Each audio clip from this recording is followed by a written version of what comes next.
On the 29th of June, 1995, a department store in Seoul fell into its own basement in about 20 seconds. It stood in Seoul district, south of the river, and it was busy.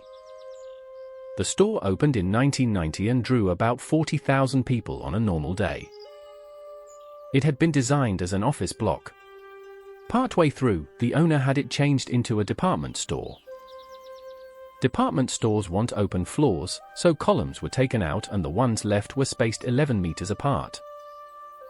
The floors were flat concrete slabs sitting straight on those columns, with no beams between them. A fifth floor was then added, and it was made a restaurant floor, with a heated concrete slab over a meter thick. On the roof went 3 air conditioning units. When neighbors complained about the noise, the units were not lifted. They were dragged across the roof to the other side. Cracks opened in the 5th floor slab around the columns and were watched for months. That is the shape of the failure. A slab does not bend and sag. The column punches straight up through it.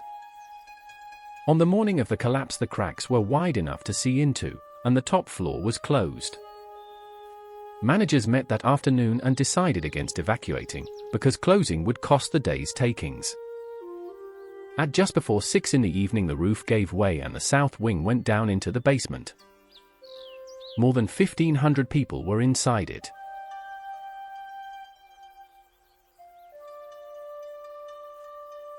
Rescuers worked the pile for weeks. The last person brought out alive was a 19-year-old store clerk. 502 people were killed, and about 937 injured. The owner was convicted of criminal negligence.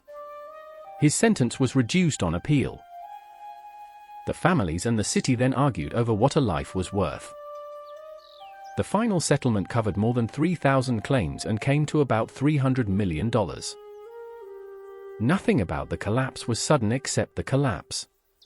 The columns were narrowed, the story was added, the units were dragged, and the cracks were watched.